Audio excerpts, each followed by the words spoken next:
똑같은 시대 똑같은 세상을 살아가고 있음에도 불구하고 어떤 사람은 행복하다고 그러고 어떤 사람은 불행하다고 그럽니다. 행복함의 이유는 무엇일까 생각을 해보면 뭔가 비빌 언덕이 있고 또 믿을 곳이 있고 자기가 의지할 곳이 있기 때문에 마음이 든든하고 결국은 행복하게 되어 있죠. 내 능력뿐만 아니라 내 가진 것, 그리고 내가 가지고 있는 것과 능력 이상의 또 뭔가가 나에게 있게 되게 될 때에 그는 이 세상에서 든든하게 살아갈 수 있습니다. 그러나 똑같은 시대의 세상을 살아가면서도 의지할 곳이 없고 비빌 언덕이 없는 사람이 있습니다. 이 사람은 작은 상처에 넘어질 수 있고 작은 아픔에 힘들어할 수도 있고 그렇습니다. 어떤 차이일까요? 여러분, 이 세상 것에서 우리가 힘을 얻는다면 그거는 말 그대로 잠시 잠깐입니다. 나도 잠시 잠깐이고 내가 의지하는 그 사람도 잠시 잠깐이고 내가 소유하고 있는 이것도 잠시 잠깐이고, 그래서 이 세상의 것에 의존해서 우리가 살아간다면 힘날 때도 있지만 힘 빠질 때도 있고, 그러나 모든 것을 가능하신, 그 모든 것을 가지고 계신, 모든 것을 가능하고 모든 것을 가지고 계신 그 어떤 분이 그 좋은 것 나에게 주시겠다, 그분이 계실 때는 우리는 든든하게 믿으면서 의지하면서 살아갈 수 있는 것입니다. 사람은 참 강하기도 하지만은 정말로 약하기도 합니다. 사람이 강하다고 하는 것은 자연과학의 발달이 사람의 손을 통해서 하나님의 은혜로 지금 이루어지고 있는 것이요, 감당할 수 없지 않습니까? 정말로 저는 이 시대가 발달하고 있는 이 시대에 따라가기가 힘들 정도로 너무 세상이 빨리 변하고 있는 이것이 정말로 좋기도 하지만 너무너무 불편합니다. 저로서는 제가 잘 할 수 없기 때문에 그런데요, 어떤 분이 저에게 만나러 와서, 목사님, 고신교단에서 처음으로 목사님을 만나는데 AI를 통해서 좀 세계 선교 전도에 목사님이 좀 사용되었으면 좋겠습니다 라고 문의가 와서, 제가 잘 그 방면에 잘 모르는데 어쨌든 다음에 한 번 더 오셔서 우리 부목사님들에게 전체 설명을 좀 해주시고 부목사님들이 하자고 하는 대로 제가 그렇게 한번 해보겠습니다 라고 그렇게 했습니다. 그런데 그분이 하는 일들 중에 담임 목사 저의 설교를 21개국으로 지금 한 것 중에 너무 직접 한 것처럼, 皆さん、神が私たちに律法を与えた目的は何でしょうか。罪を認識させることが律法の目的です。究極的な律法を与えた目的は罪を認識させることによって神の子としてより甘く正しく生きて、 여러분의 담임 목사라니까 일본어로 지금 설교하고 있어요. 잠시만 한 개 더 보여드릴게. 어느 나라를 한번 불러보세요. 크게. 영어 좀이야 그 뭐.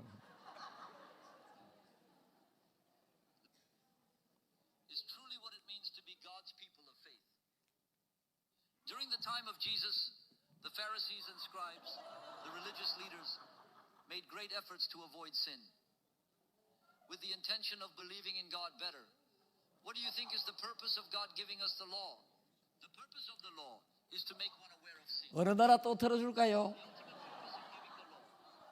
예? 아랍어 좋았어. 아랍어 뭐. 한 개만 더 할게. 아랍어 뭐. 까짓 거 시작한 김에 뭐. 어디 갔노? 찾을 줄도 잘 모릅니다. 제가. 예, 아랍어.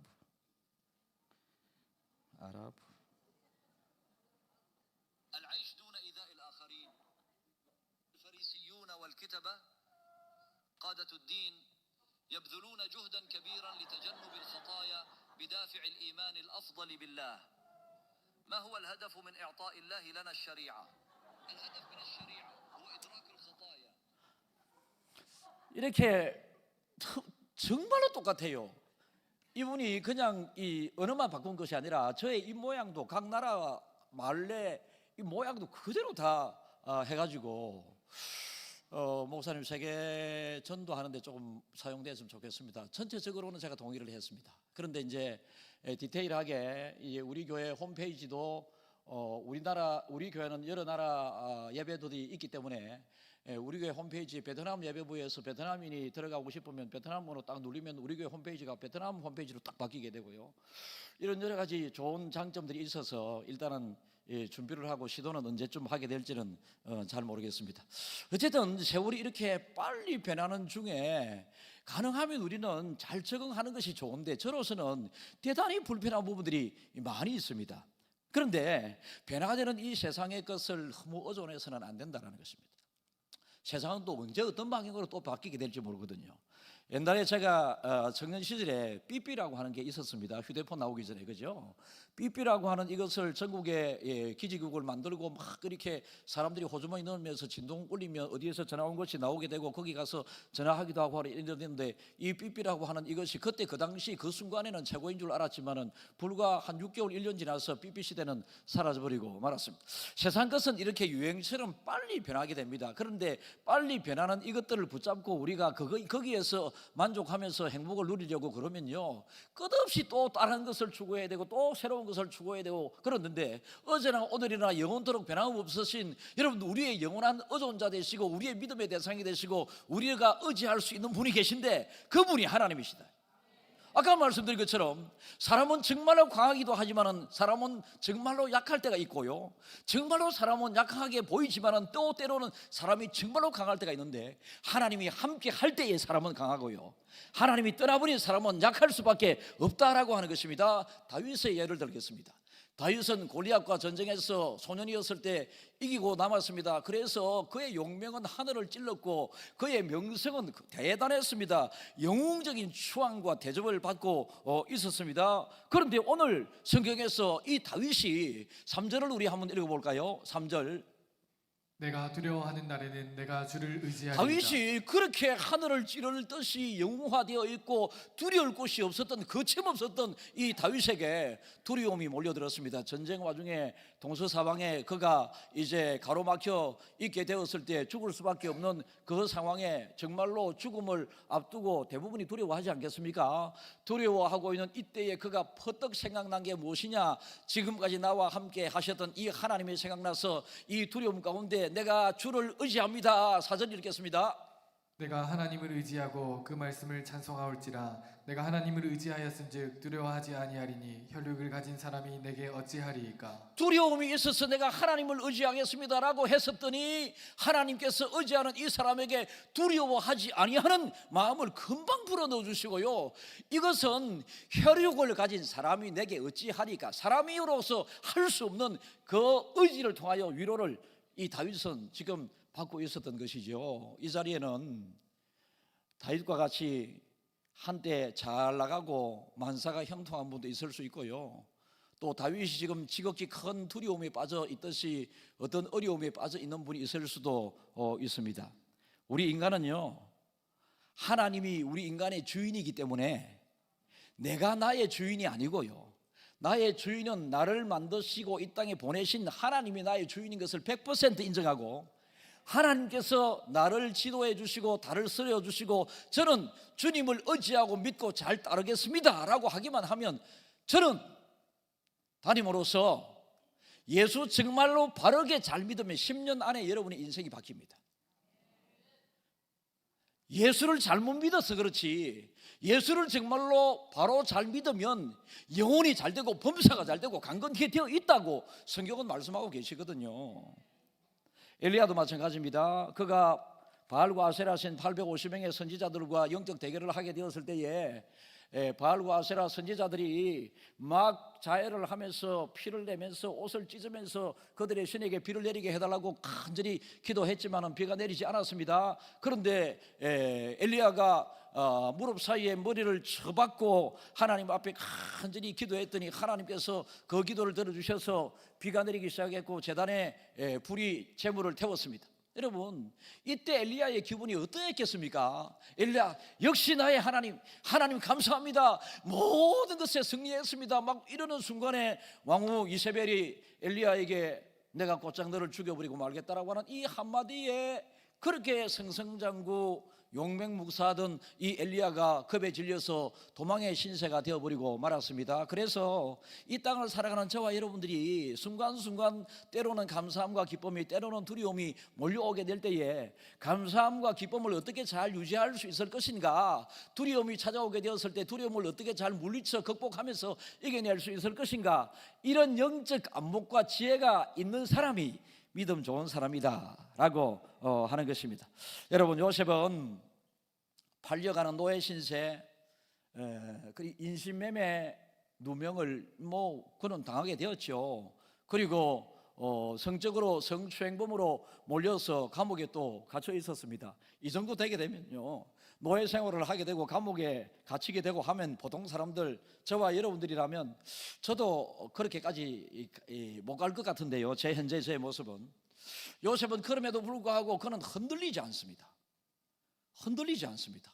하나님을 의지하는 이것에, 하나님이 나와 함께함으로 내가 하나님을 의지한다라고 하는 이것에 흔들리지 않고 계속 나아가게 되었을 때에 하나님은 어두운 감옥에 끝까지 요셉을 둔 것이 아니라 하나님께서 그 바깥의 광명의 빛의 세상으로 하나님께서는 요셉을 멀지 않은 시간에 건져내 주셨고요, 노예 생활을 하면서도 노예답지 않은 삶을 그는 살았습니다. 그래서 신부는 그 당시 노예였지만은 그의 삶은 그 당시 애굽의 주류 사회의 삶과 비슷한 삶을 살 정도로 하나님께서는 함께 하심으로 그리고 요셉이 하나님을 의지함으로 요셉은 그런 삶을 살 수 있었다라는 것입니다. 그래서 요셉을 통하여, 다윗을 통하여, 엘리야를 통하여 우리가 하나님의 말씀을 다시 한번 되새겨 본다면요, 하나님을 사랑하는 자, 곧 그의 뜻대로 입은 자에게는 모든 것이 합력하여 선을 이룬다. 그러니까 믿음의 사람들에게 잠깐의 아픔이나 두려움이 주어질 수 있습니다. 정말로 그렇습니다. 여러분, 너무 힘듭니까? 기도하면서 시간을 조금 보내보세요. 하나님이 결국 이기게 해주십니다. 빨리 하나님을 찾으시면 됩니다. 빨리 하나님을 붙잡고 의지하시면 됩니다. 우리에게 문제가 있을 수도 있죠. 문제 오래 가지 않게 할 수 있는 방법은 하나님을 찾고 하나님을 구하고 하나님을 의지하면 그 문제 잠깐 지나가는 문제로 끝나가게 됩니다. 다윗은 그의 일생에 사망의 음침한 골짜기와 같은 어려움도 있었고, 맑은 시내 그리고 초장의 아름다움 같은 그런 인생의 삶도 있었습니다.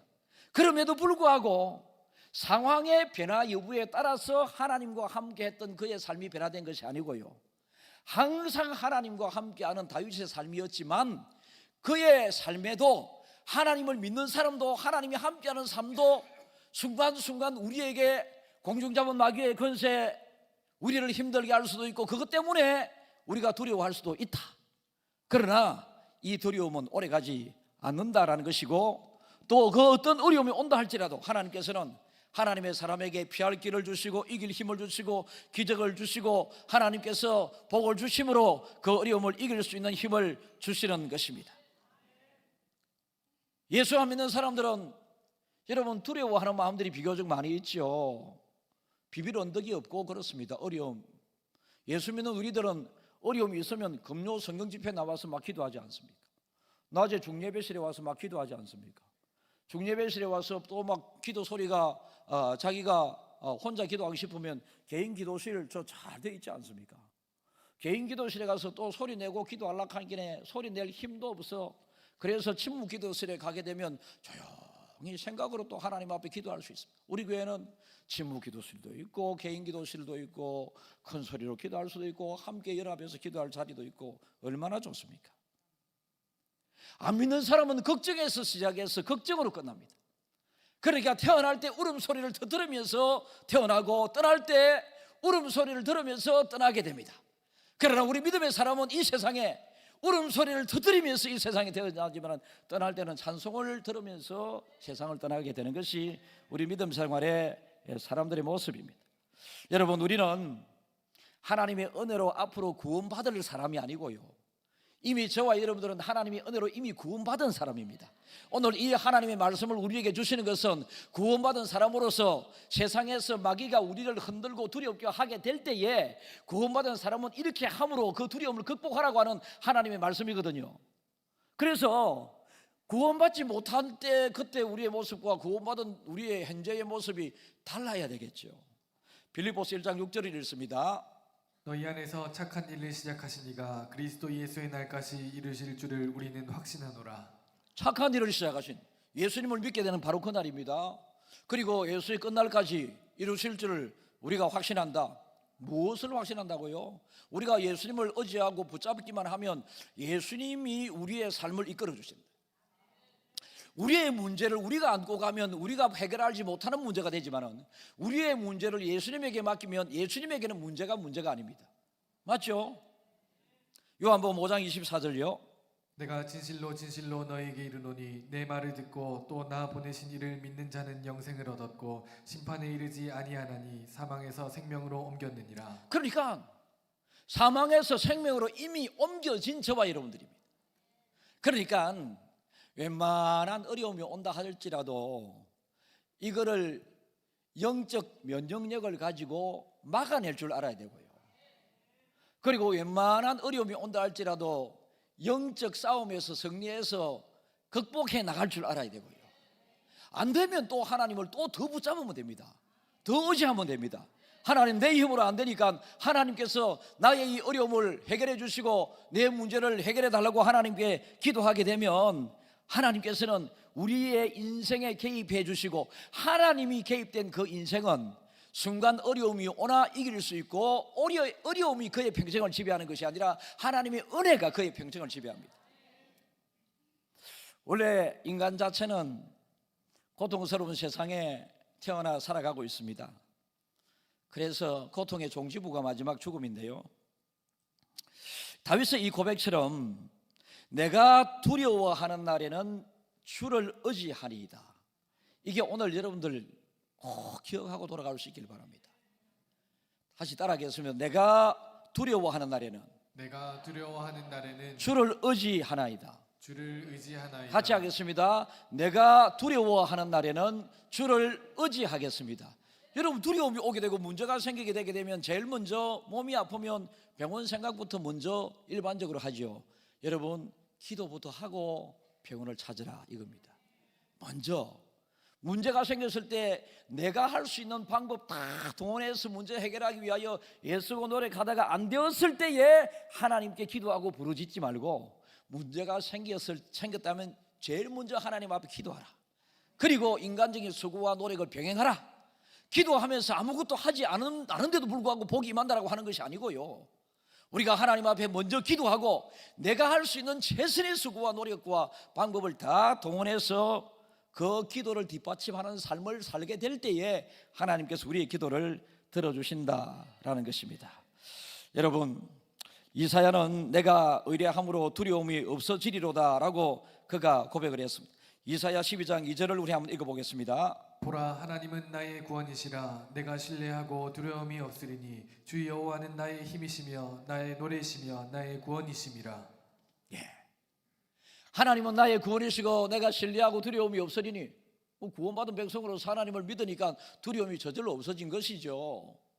그 다음에 여호와는 나의 힘이시니 나의 노래시고 나의 구원이심이라. 이렇게 두려움에서 점점 벗어나가지고 결국은 하나님이 노래, 구원, 힘이 되기까지 그렇게 나가는 것입니다. 우리가 믿는 하나님은 여러분에게는 어떤 하나님이세요? 제가 힘들어하는 분들을 위해서 잠시 기도할 때가 종종 있습니다. 기도를 계속하는 분들도 있고요. 몇 번 기도했더니 목사님 다 나았습니다. 한 번 기도했더니 목사님 좋아졌습니다. 이런 분들도 많이 계시고요. 그러니까 기도를 계속하는 분에게 제가 기도하고 난 다음에 하나님께서 뒤에 계십니다. 하나님은 정말로 큰 하나님이 뒤에 계시니까 힘내세요 하면서, 하나님은 큰 하나님이시지만은 거기에 억만불문의 일도 비교할 수 없이 적은 목사지만은 이 세상에서는 제일 큰 사랑으로 저도 기도하고 있습니다 라고 이렇게 이야기를 하면 막 그래 힘을 내고 그러더라고요. 하나님의 사랑을 느끼게 될 때예요. 하나님의 사랑을 인정하게 될 때예요. 인정하는 그 순간에 두려움이 변하여 기쁨이 되게 되는 것입니다. 의지하는 그 순간 전적으로 맡김을 통하여 여러분 우리가 맡기지 못함으로 우리에게 와 있었던 두려움과 염려, 근심, 걱정이 완전히 주님을 맡기는 의지하는 그 순간에 여러분 하나님의 은혜는 순간적으로 임한다고 말했습니다. 구원도 수십 년의 수고와 노력이 걸리는 것이 아니라요, 하나님을 만나는 딱 그 순간적으로 베드로의 한번 딱 베드로의 설교를 듣고 순간적으로 3천이나, 순간적으로 남자만 5천이나 구원을 받게 된 것처럼 우리들도 하나님의 은혜도요, 딱 스쳐가는 바람처럼 우리에게 은혜가 임할 때가 많이 있습니다. 그래서 이러한 은혜를 받기 위해서는 하나님과의 평소의 관계가 잘 되어 있어야 지나가는 은혜가 여러분들에게 탁 달라붙습니다. 지금도 하나님의 은혜가 내리고 있다고 가정을 해보겠습니다. 그런데 여러분은 하나님의 은혜를 생각조차 안 해. 은혜는 다른 사람에게 갑니다. 그런데 하나님의 은혜가 지금 내리고 있는데, 하나님 내가 오늘 은혜를 제일 많이 받고 싶습니다, 은혜 크게 나리해 주십시오 라고 하는 그 사람에게 하나님은 큰 은혜가 내려진다라는 것입니다. 사랑하는 여러분, 우리의 믿음과 하나님을 의지하는 이 의지함은요, 구원만 우리에게 주어지는 것, 다시 말해서 천국만 우리에게 주어지는 그 구원을 말하는 것뿐만 아니라 이 세상에 우리가 겪고 있는 여러 가지 아픔이나 힘든 것들, 모든 것에 구원이 영향을 다 미쳐서 너무너무 가난한 나라에 복음이 들어가게 되고 그 사람들이 복음을 받아들이게 되게 되면 그 나라가 가난에서 벗어나는 축복을 누리게 됩니다. 이게 바로 대표적으로 우리 대한민국이라고 하는 나라입니다. 여러분들이 가끔 TV 뉴스를 보게 되면 6.25 전쟁 때 우리나라의 흑백 화면을 가끔 볼 수 있지 않습니까? 그때 나라가 아니잖아요. 정말로 비참한, 저 나라가 어느 나라고? 이렇게 생각할 정도로 나라 같지 않은 나라, 폐허가 된 이 나라에 무슨 자원이 있어서 자원의 힘으로 이기겠습니까? 그 당시 무슨 기술이 있어서 기술의 힘으로 극복할 수 있었겠습니까? 아무것도 없었습니다. 사람밖에 없었는데요, 믿음의 사람이 우리나라에 들어와서 복음을 전하자 우리나라 사람들이 그때 복음을 전해오는 그 과정에 선교사들도 많이 생겼지만은 타의 추종을 불허하는 복음의 확산이 우리나라에 일어났습니다. 그래서 우리나라는 여러분 기독교 국가라고 감히 이야기할 정도로 마을마다 동네마다 교회가 서 있고 예수 믿는 사람이 우리 김해 조항교회도 수천 명이 되지 않습니까? 이렇게 믿음의 사람이 많아지게 되는, 하나님이 함께하는 사람이 되고 우리 또한 하나님을 믿습니다, 하나님을 의지합니다, 하나님 우리를 잘 살게 해주십시오, 가난을 벗어나게 해주십시오 라고 했었더니 하나님께서 우리의 하나님을 믿는 이 믿음과 하나님을 의지하는 기도를 통하여 하나님 우리나라를 이렇게 가난의 굴레에서 구원시켜 주신 것이죠. 이것 말고는 우리가 세계에서 제일 가난한 나라에서 10대 경제 대국으로 성장하게 된 이유를 설명할 수가 없지 않습니까? 어떤 이유로 설명하겠습니까? 미국이라고 하는 나라는 참 대단한 나라죠. 정말로 자연부국이고요, 미국은 아직도 개발하지 않은 석유가 환경오염 등 또 뭐 탄소 배출 이런 것들 때문에 화석연료에 대한 제한을 좀 둔다고, 그래서 바다에 기름을 가능하면 안 캘라고 가까운 곳만 좀 캔다고 그러는데요, 온 미국의 서부 지역에는 땅 바다만 파면 기름이래요. 매장량이 최고라고 그러지 않습니까? 쓸모없었던 저 애리조나 주의 그 넓고 큰 그 사막 지역에 땅을 파가지고 돌렸더니 거기에서 나오는 세일가스가 어마어마한 거죠. 그래서 옛날에는 오펙 중동에서 세계 에너지 가격이 결정 다 되고 거기에 위험이 오게 되면 세계 경제가 한꺼번에 들어가고 이랬는데, 지금 미국이 딱 버티고 있는 한 여러분 사우디도 중동 이런 나라도 영향은 있지만은 옛날 같지 않습니다. 그 정도 미국은 막강합니다. 군사력의 비교를 보게 되면요, 미국과 전면전을 벌이게 될 때 미국, 러시아, 영국, 프랑스가 다 붙어도 미국하고 전쟁에서 진다고 하지 않습니까? 이런 힘이 어디에서 났을까요? 미국은 말씀 위에 세워진 나라고 기독교 국가가 되어서 그렇고, 여러분 지금도 대통령이 되게 되면 말씀에 손을 얹고 말씀으로 이 나라를 잘 통치하겠다고, 법과 그 준수하겠다고 그렇게 서약을 함으로 대통령직을 시작하니까 미국에도 타락된 모습이 너무너무 많이 나타나고 있지만, 그러나 그 근간에는 여러분 기독교 정신이, 트럼프라고 하는 이 사람은요, 여러분들이 잘 알다시피 저도 좀 또라이 같더라고요. 그런 면이 있지 않습니까? 근데 이분 또라이 같은 이 모습이 있는 중에도 이분은 철저한 기독주의자입니다. 이스라엘, 여러분 그 수많은 나라들이 이스라엘을 인정하지 않을 때에 미국이 이스라엘이라는 나라를 1948년도에 건국을 시켰거든요. 그런데 결정적인 한 방은 트럼프가 했습니다. 트럼프가 옛날 대통령 시절에 이스라엘을 국가로 인정하지 않고 예루살렘을 도시 수도로 인정하지 않고 있을 때에 미국의 대사관을 예루살렘으로 그대로 옮겨버립니다. 그러니까 이스라엘은 완전한 독립국가로서, 그리고 미국이 뒷받침되는 대사관이 그래 가니까 여러 이제 나라들이 대사관을 예루살렘으로 옮기게 되어가지고 성경적인 나라 이스라엘, 옛날의 그 예루살렘을 주도하고 다스리는 나라로 세워져 가고 있죠. 그러니까 이스라엘이라고 하는 이 조그만 나라가 요즘 주변의 여러 나라들과 전쟁하면서 초토화시켜버리는 그 보고 있지 않습니까? 이게 어디에서 힘이 그렇게 났을까요? 하나님이 힘을 주셨기 때문에 그렇다. 이거 외에 설명할 길이 없습니다. 그래서 여러분의 개인 인생도, 여러분 지금 여러분들이 여러분 스스로를 돌아보게 될 때에 참 내가 와 이렇노 이거 하시는 분들, 하나님을 여러분의 인생의 주인으로 세우십시오. 그러면 여러분의 지금의 모습과 하나님을 주인으로 삼아서 살아가는 10년 이후의 모습은 확실히 달라지게 됩니다.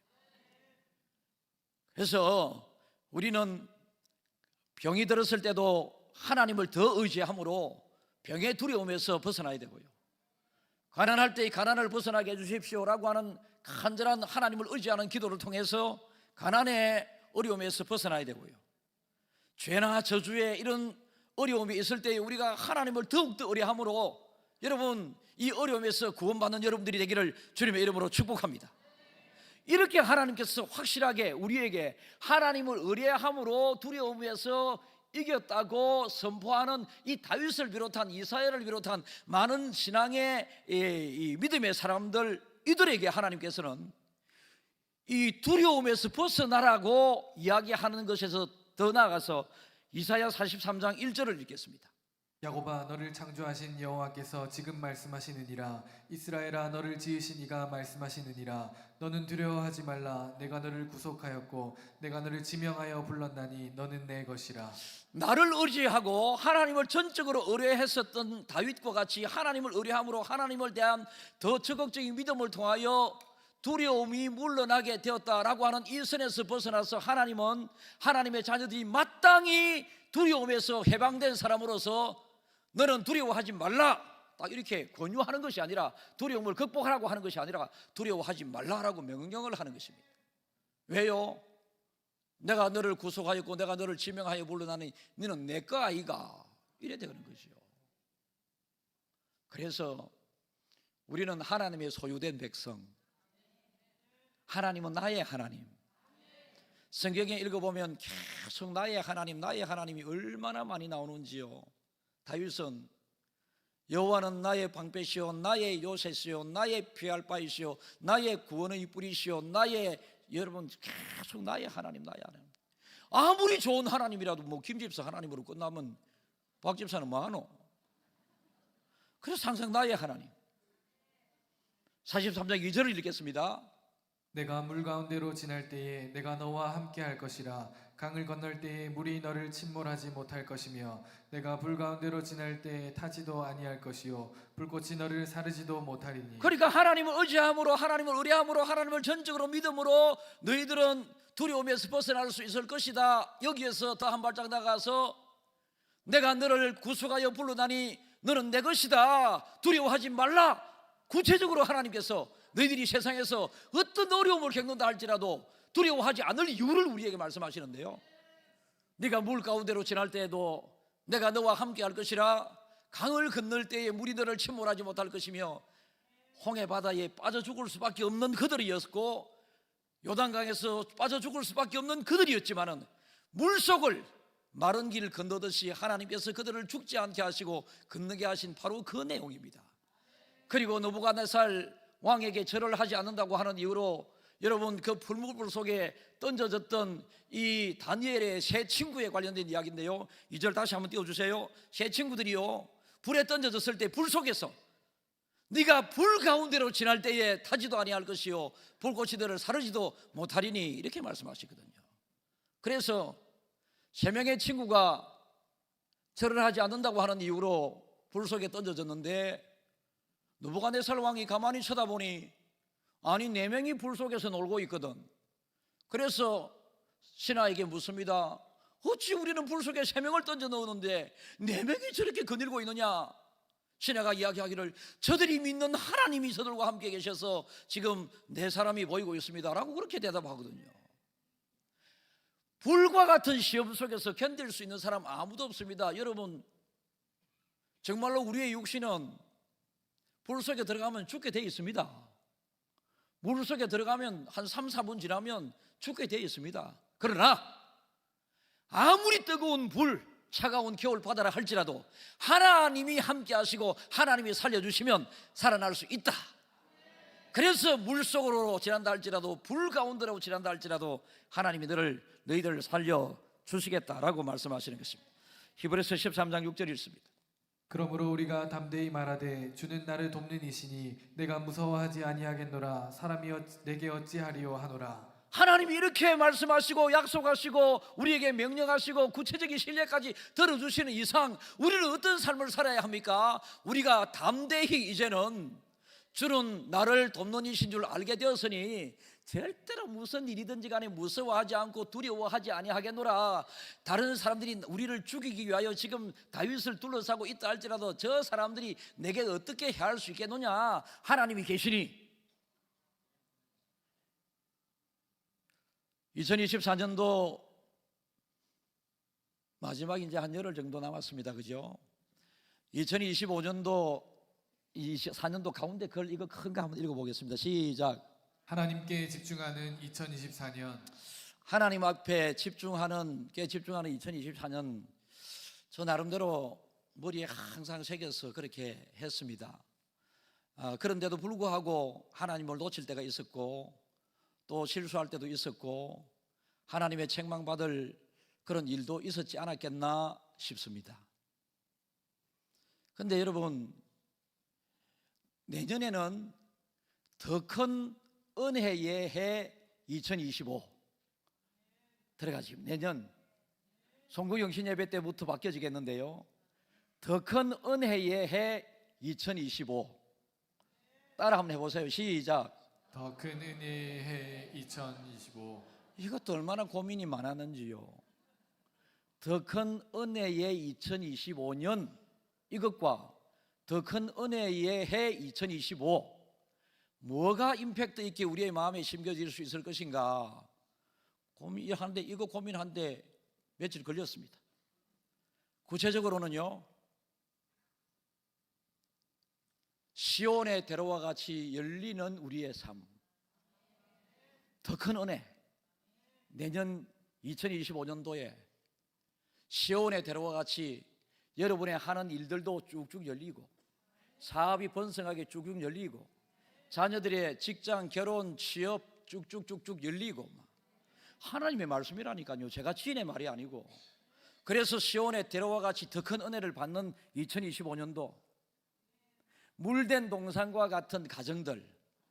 여러분, 물된 동산 얼마나 좋습니까? 사막에 물이 없어 아무 꽃들도 없는데 그곳에는 물이 있으니 온갖 꽃들이 다 피어 보기도 아름답고 물이 있으니 부족한 게 하나도 없습니다. 행복의 정원입니다. 그러니까 2025년도 우리 각자는 시온의 대로와 같이 막힘이 없이 쭉쭉쭉쭉 열리는 한 해가 되기를, 그리고 우리 가정들은 물된 동산과 같은 행복한 가정 공동체가 되기를 바라는 마음으로, 또 세 번째는 샘 곁에 심겨진 나무처럼 그 안에서 가지가 쭉쭉 뻗어 열매도 맺고 쭉 더 뻗어 담을 넘는 축복을 통하여 나그네들이 그 과일을 먹고 그늘에서 쉼을 얻게 되는, 여러분 은혜를 나누는 우리 교회가 되어야 된다. 그래서 우리 교회는, 여러분 다음 주 또 설교가 있겠습니다마는, 피난처, 어떤 사람이 오더라도 위로를 받는 피난처, 어떤 죄인이라도 하나님께 용서받는 피난처, 어떤 잘못이 있다 할지라도 숨어 지내는 것이 아니라 피난처 속에 들어오게 되면 눈과 같이 양털과 같이 희게 해주시는 하나님의 은혜를 받는 이 공급처, 마지막으로는 땅끝까지 사명 감당하고 복음 증가하는 공동체, 이렇게 정했습니다. 2024년도 가벼운 마무리가 되기를 진심으로 축복합니다.